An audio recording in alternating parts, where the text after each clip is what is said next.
Did you know that the Frederick Douglass in your history textbook, the escaped slave who gave speeches and wrote a memoir, is approximately 20% of the actual man? Did you know he met with Abraham Lincoln 3 separate times and told him to his face that he was moving too slowly? Did you know he traveled to Ireland and Britain and turned the American abolitionist movement into an international pressure campaign? Did you know he spent the final chapter of his life fighting the re-enslavement of Black Americans under Jim Crow with the same fury he brought to every battle before it? Have you ever heard the full story of Frederick Douglass?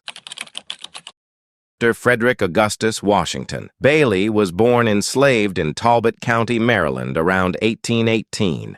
He escaped to freedom in 1838, at approximately 20 years old, using borrowed identity papers from a free black sailor, traveling by train from Baltimore to New York in a single day. He changed his name to Frederick Douglass and settled in New Bedford, Massachusetts with his wife Anna Murray, who had helped plan the escape. He found work as a laborer and began attending abolitionist meetings. In 1841, he stood up at an anti-slavery convention in Nantucket and spoke, without preparation, about his experiences. The audience was transfixed. William Lloyd Garrison recognized immediately that this man was unlike anything the movement had ever had, a first-person witness to slavery who could articulate its horror with the precision of a scholar and the power of a preacher. Garrison hired him as a lecturer. Douglass was so eloquent, so precise and devastating in his arguments, that white audiences frequently refused to believe he had ever been enslaved. He eventually published his autobiography,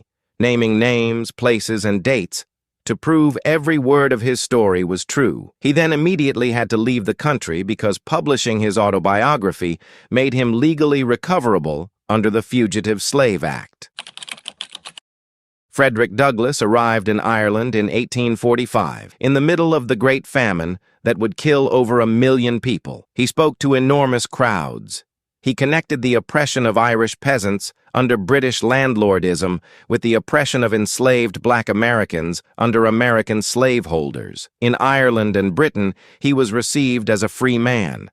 He could sit in any restaurant, ride any coach, stay in any hotel. He had never experienced this in his own country. He later wrote that in Britain, for the first time in his life, he was treated simply as a man. He spent 21 months in Britain and Ireland, speaking to massive audiences, meeting with political leaders, and building an international coalition of support for American abolition. British abolitionists raised £711 to purchase his legal freedom, so he could return to America without the threat of recapture. When he came back to the United States, the movement he had helped build had international pressure behind it. He founded his own newspaper, the North Star, declaring his own editorial vision. Right is of no sex. Truth is of no color. God is the Father of us all, and we are all brethren. Frederick Douglass met Abraham Lincoln 3 times.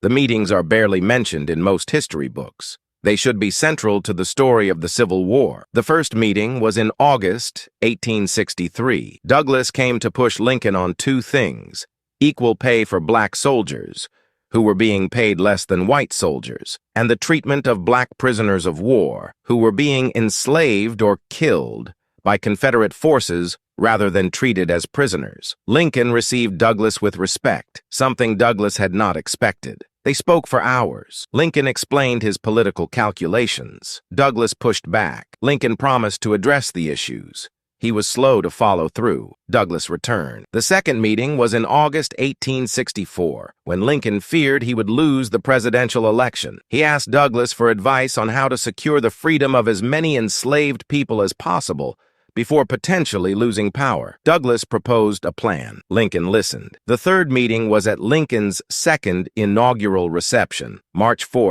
1865. Douglass was initially turned away by guards. He sent word to Lincoln. Lincoln had him brought in, took his hand, and said in front of the crowd, "Here comes my friend Douglass. There is no man in the country whose opinion I value more than yours.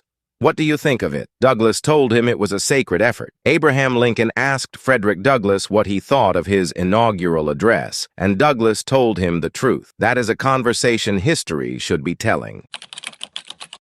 Frederick Douglass lived long enough to see Reconstruction rise and fall. He was 47 when the war ended. He was 76 when he died in 1895. The last 3 decades of his life were spent watching America betray every promise of Reconstruction and fighting against that betrayal with the same voice he had used for 50 years. He watched the Supreme Court gut the Civil Rights Act of 1875. He watched the Compromise of 1877 withdraw federal troops and abandon black Southerners to the terror of the Klan. He watched poll taxes and literacy tests strip black men of the vote. He watched lynching accelerate. He gave a speech in 1894, 1 year before his death, called Lessons of the Hour. In it, he identified with precision and fury the systematic campaign being waged against black Americans and challenged the nation. Whatever else I may forget, I shall never forget the difference between those who fought for liberty and those who fought for slavery. He spent his last years fighting the same fight he had started in 1841. The enemy had simply changed its uniform. And here's why this story matters. The Frederick Douglass that most Americans know is the abolitionist with the famous memoir. The Frederick Douglass that most Americans don't know is the international diplomat, the presidential advisor, the publisher, the fighter who saw Reconstruction rise and fall and kept fighting into his 70s. Reducing Douglass to a single dimension, the escaped slave who gave speeches, is a way of making him safe, historical, and irrelevant to the present. The full Douglass is neither safe nor irrelevant. He was a radical. He was a strategist. He was a man who understood power, who challenged it to its face, and who never stopped. He told Lincoln he wasn't moving fast enough. He was right. He told America it was betraying its promises. He was right. He is still right. Follow us for more hidden black history on Michelle Duffy TV. Like and subscribe, because these stories deserve to be told. Please comment. Did you know Frederick Douglass met with Lincoln 3 times and told him to move faster? Which part of his story surprised you most? Drop it below. We don't glorify injustice. We reveal truth, so history can't repeat itself.